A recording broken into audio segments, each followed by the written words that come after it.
Bonjour, je suis ravi de vous retrouver pour cette nouvelle vidéo dédiée à l'herboristerie. Avant toute chose, si vous souhaitez continuer à me suivre, n'hésitez pas à vous abonner à la chaîne YouTube, mais également à vous abonner à la newsletter, à télécharger l'application qui est gratuite pour smartphone, et n'hésitez pas également à me suivre sur les réseaux sociaux. Aujourd'hui, j'avais envie de vous parler d'une plante qui est particulièrement utile, la chélidoine. Son nom latin est Chelidonium majus, et elle appartient à la famille des Papaveracées. Cette famille des Papaveracées est très connue.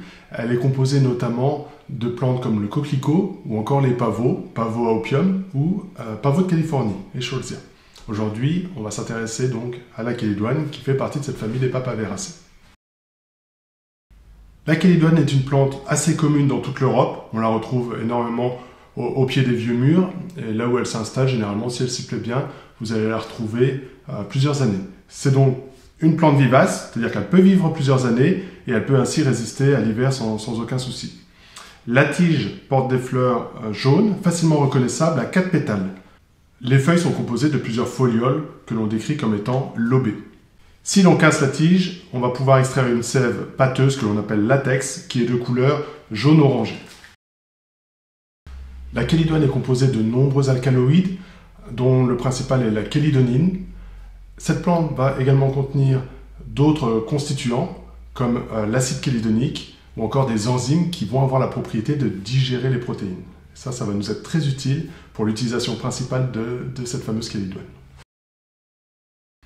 Au niveau des contre-indications, la chélidoine est une plante toxique en usage interne.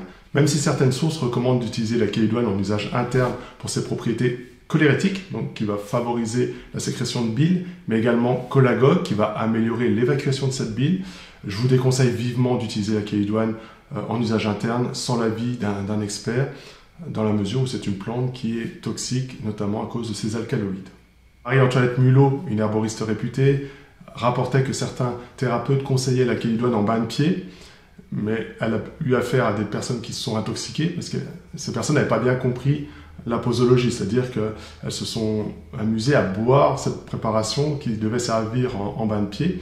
Le résultat, c'était évidemment de graves troubles digestifs, car la chélidoine en usage interne est notamment toxique sur le foie et la sphère hépatique.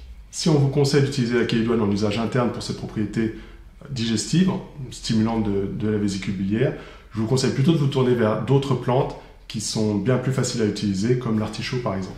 En usage externe, il n'y aura absolument aucune contre-indication, excepté durant la grossesse. Donc la chélidoine, vous allez pouvoir l'appliquer sur la peau saine. Ne l'appliquez pas sur, évidemment, une plaie ouverte, les muqueuses ou même les yeux. Voilà. On va la réserver pour la peau uniquement. La partie utilisée sera le latex, qui se trouve à l'intérieur de la tige et que vous allez pouvoir appliquer donc, sur les verrues et les corps aux pieds. Pour utiliser cette plante, vous avez deux possibilités. Soit vous avez la chance d'avoir la chélidoine dans votre jardin, et là vous allez pouvoir donc casser la tige et appliquer le sucre directement sur la verrue ou le corps aux pieds durant une dizaine de jours. Soit vous devez vous tourner vers la teinture mère, donc la macération de chélidoine fraîche dans de l'alcool, c'est l'alcool qui va extraire les principes actifs, et là vous allez pouvoir également l'appliquer durant une dizaine de jours. Pour l'appliquer, c'est très simple, vous la mettez uniquement sur la zone qui contient la verrue ou le corps aux pieds, matin et soir. Avant chaque application, vous nettoyez bien la zone et vous pouvez passer un petit coup de pierre ponce. Et en une dizaine de jours, normalement, la chélidoine va pouvoir venir à bout des verrues et des corps aux pieds. Après chaque utilisation, pensez à bien vous laver les mains pour ne pas mettre notamment de la chélidoine dans les yeux.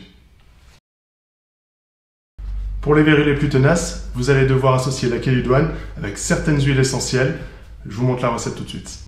Dans un flacon de 100 ml, vous allez pouvoir mettre 50 gouttes d'huile essentielle d'arbre à thé, le titri, 50 gouttes d'huile essentielle de Ravinsara et 50 gouttes d'huile essentielle de Sarriette.